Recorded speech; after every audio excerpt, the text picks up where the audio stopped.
Olá, seguidores. Vamos aqui para a primeira parte aqui do Barganhas Vaciladas desse domingo. Lembrando que aqui no Barganhas Vaciladas o foco é o trade, né? Então pode ser que eu comente aqui de fundos que não tem um bom fundamento, tá? Como talvez alguma oportunidade aqui. Então tenham isso em mente. Então vamos lá, aqui é o Thiago PS, esse canal fica esperto. Então, mais uma vez aqui, começando por CACR11. Espero que vocês não estejam enjoados de me ouvir falando sobre o fundo, mas é um caso muito especial, tá? É um caso que realmente eu nunca vi nada parecido com o CACR11 atualmente. A especulação, a manipulação de mercado que está acontecendo aqui com o fundo da Cartésia. Então, eu vou aproveitar para falar rapidamente aqui sobre o comunicado a mercado que a Cartésia emitiu aqui na sexta-feira, depois do pregão. Talvez eu até faça um vídeo depois comentando com calma sobre isso. Já estão me pedindo isso aqui nos comentários.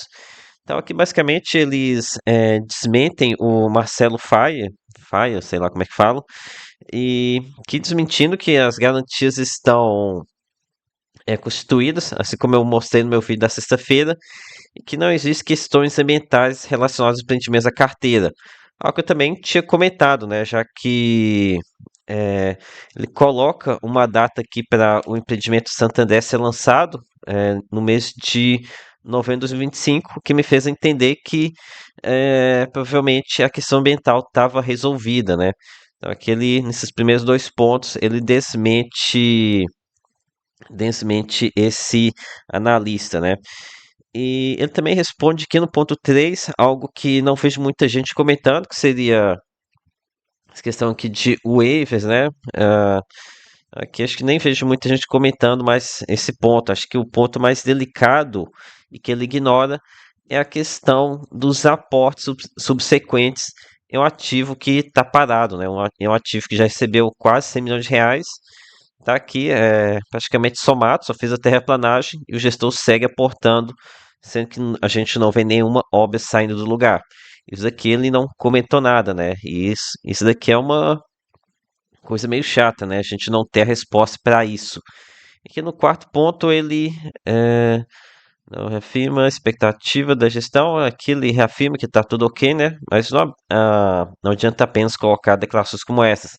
Tem que dar embasamento aqui para esse tipo de declaração. Ele também comenta que aqui familiares, os gestores têm posições de longo prazo no fundo. Mas, enfim, é o que a gente pode tirar daqui. Isso aqui melhora a imagem do fundo. Acredito que na segunda-feira de manhã a gente pode observar uma, pelo menos alguma recuperação da cotação, tá? E então pode ser que dê um bom lucro aqui para quem conseguiu pegar lá no fundo do poço. Então seria apenas uma recuperação parcial. Outro ponto importante se levar em conta é que a gente está jogando contra gente grande, né? Quem está optando por comprar cotas. E pode ser tanto como apostadores, especuladores, ou então gente que sabe mais do que nós, né? Sabe alguma coisa que a gente não está ciente e pode estar muito confiante aqui nesses shorts, posição vendida que eles estão se posicionando. Enfim, a única certeza aqui é que a gente vai ter vai continuar com muita volatilidade. Com classificação aqui do fundo. Com relação a se está barato ou se está caro, não tem condições de falar, tá? Sinto muito, a situação aqui é muito nebulosa. O que eu posso fazer aqui é tentar fornecer mais informações para vocês tomarem a sua decisão, né? Tentar aqui equilibrar o jogo entre esses gigantes e nós sardinhas. Com relação aos fundamentos, o fundo caiu bastante no meu conceito aqui nas últimas semanas, tá? É que tá, né, no fundo não está entregando a devida transparência que um ativo ultra high yield deveria ter, né? Que a gente precisava de um relatório de risco urgentemente. São poucas operações, então o gestor nem deveria ter tanto trabalho assim. Então aqui vou colocar em fundamentos aqui mais para o campo negativo. Ok, comentando sobre outro caso agora que gerou bastante polêmica, bastante discussão e bastante volatilidade nos últimos dias. Kivo 11, o fundo high yield da Quilima. Então, aqui também saiu um comunicado aqui na sexta-feira, mas dessa vez foi durante o pregão, né? Comunicado aqui explicando o motivo do rendimento mais baixo. Agora, por que que eles não colocar isso aqui junto com o a divulgação do rendimento, né? Evitaria bastante gente vendendo no prejuízo aqui nos dias seguintes. Esperaram aqui a semana inteira para fazer testar essa informação. Então aqui é o seguinte, o fundo ele estava aqui num preço de R$ 60, mas depois comunicado ele já saltou aqui, acabou fechando 63,60. Boa parte do pulo aqui foi no leilão de fechamento, né? Acabou subindo 2% no fechamento. Mesmo assim, eu ficaria de olho, tá? Talvez dê aqui algum recuo aqui para a faixa 62,5, 63 baixos. Então, acho que no caso aqui para se ficar de olho, já que são mais 27 centavos que foram empurrados aqui para o próximo rendimento. Novamente, aqui foi apenas uma questão contábil. Daqui o que eu entendi é que eles deixaram de considerar para o rendimento a, as parcelas que caem nos 3 últimos dias do mês em questão. Por exemplo, ali no mês de agosto, aqui fechou em dia 29, né? Então deve ser o seguinte: o que entrou no dia 27, 28 e 29, eles consideraram e mandaram para o próximo mês. Antes deve ser que eles estavam considerando e ficava muita bagunça para definir essa questão de quanto que eles distribuem ou não. E por questão de organização gestora, eles devem ter feito essa alteração, tá? Então, não foi nada aqui de problema aqui na carteira. E aqui um aviso, uma dica para vocês. Esse comunicado saiu aqui no meio do mercado, né, na parte da manhã, e eu consegui me posicionar bem cedo aqui nesse ativo, tá? Logo depois saiu, consegui comprar, fiz compras muito boas aqui na faixa dos R$ 60 ainda. Aqui comecei a comprar no 60,36, 60,46. Então acabei tendo um bom lucro aqui. Comprei 300 cotas. Se eu tivesse segurado até o final, dava para ter tirado uns R$ 3 por cotas de lucro, né? Uns cerca de quanto? Acho que 5%, quase 5% de lucro no dia. Então dava para ter ganhado aqui uns R$ 900 fácil aqui em poucas horas, né? R$ 900 para mim ainda é um dinheirinho bom, tá? E mas felizmente fui mão de alface, acabei vendendo aqui na faixa 62 alguma coisa. E no caso, a dica para vocês é aderirem ao site, ao robô de WhatsApp Informei, que manda aviso aqui sobre esses documentos, né? Documentos, variações na cotação, algo muito útil para quem é trader como eu e quem deve estar vendo esse vídeo. Então, caso tenha interesse, clique no segundo link na descrição. Detalhe também que, ao mesmo tempo, quase em seguida, ao mesmo tempo, eu avisei os investidores lá do meu clube de membros no grupo do Telegram sobre esse comunicado, né? Que poderia ser uma oportunidade aqui de alta. Então, caso tenha interesse também nesse grupo de membros, clique no primeiro link da descrição. Ok. Seguindo aqui, classificando o Kivo 11, não vou dar nota máxima aqui para o fundo em questão de fundamentos, não, tá? Questões de barato ou caro, vou colocar aqui como não muitíssimo barganha, né? Tem assim, bastante, né? Tem que ficar de olho para ver, para pegar uma queda subsequente. Ok, indo aqui para o próximo. O RPR11, o Urcão. Comentar aqui rapidinho sobre o Urquinha, né? Então, o fundo ele subiu muito aqui nos últimos dias. Aqui a minha teoria é de que o- quem estava aqui com receio, estava com medo aqui, já vendeu suas cotas, que acabou de assumir 16% em questão de poucas semanas, né? Então, vou ter ver com a quantidade de cotistas para ver se a gente teve uma queda expressiva ou se é apenas impressão minha essa saída de cotistas. Aqui saiu mais de 1.000 cotistas, né, aqui no mês de julho.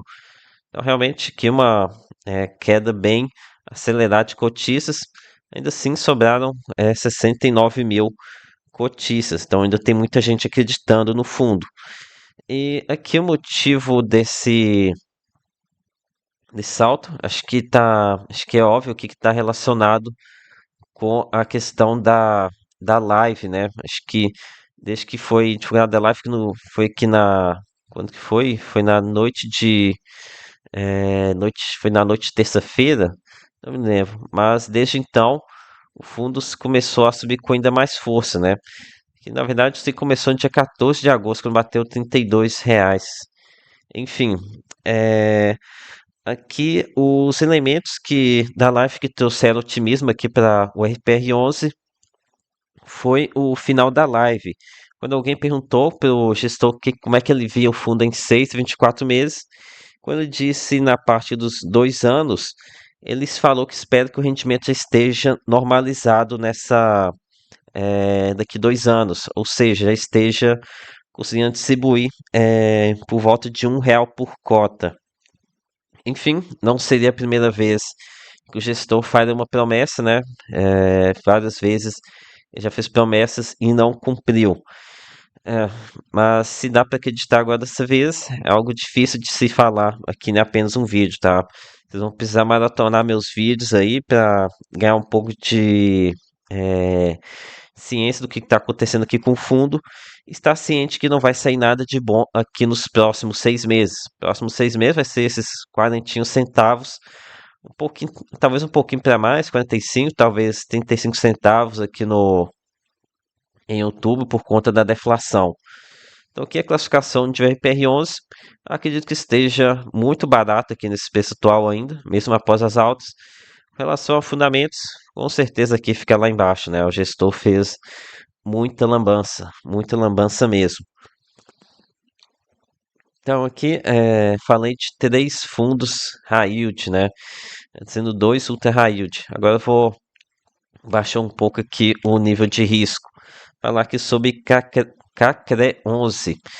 Então, o CACRE 11 caiu bastante aqui nos últimos dias, que pode ser bem útil para quando a gente pensa aqui num trade de inflação, né? Trade de inflação baixa. Que vários fundos já estão caindo aqui por conta dessa perspectiva de rendimentos mais baixos, mas inflação no Brasil é coisa transitória, né? Inflação baixa no Brasil é coisa transitória. Não deve durar muito essa história aí de IPCA na casa do 0,20 e pouco, 0,20 e pouco, deflação. Inclusive já tem expectativa para inflação mais alta aqui no mês de setembro.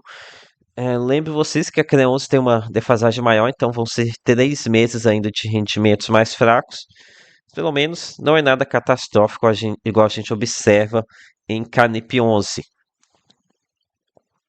Aqui acho que, não sei, acho que menos de 9 centavos o fundo não deve pagar, não. Aqui um carrego de 1,07 ao mês. Eu espero que deve levar aqui, não sei, talvez 3 meses aqui para esse trade obter a maturidade. Acho que talvez nem isso. Aqui lá no começo de outubro, lá para o dia 10 de outubro, deve ser divulgado o IPCA de setembro, provavelmente com uma inflação, o que já pode ser suficiente aqui para o mercado reprecificar o retorno dos rendimentos uma faixa maior, talvez os 10 centavos ou até mais. Então, aqui, CACRE 11, acho que é uma das primeiras oportunidades aqui de trade de IPCA abaixo, tá? Eu acho que o lucro no final acaba compensando esse rendimento mais fraco que a pessoa vai acabar segurando aqui por mais uns 2 ou 3 meses. Ok, próximo fundo, KNHF11, o hedge fund da Kinea. Ok, vamos ver aqui, KNHF11. Então, ó, aqui o hedge fund da Kinea tá na casa dos R$ 90, né? Um preço que eu acho legal. Quando a gente pega aqui o histórico de fechamento da cota na Datacom, geralmente é algo maior do que isso, né? A última vez que fechou aqui nos R$ 90 foi em abril, mas que geralmente 91, 93, 91,20, 91,58. Isso porque sempre bate ali, tem vezes em quando, os R$ 92. Então acho que aqui tem pelo menos uma margenzinha aqui de lucro até chegar na próxima data conta.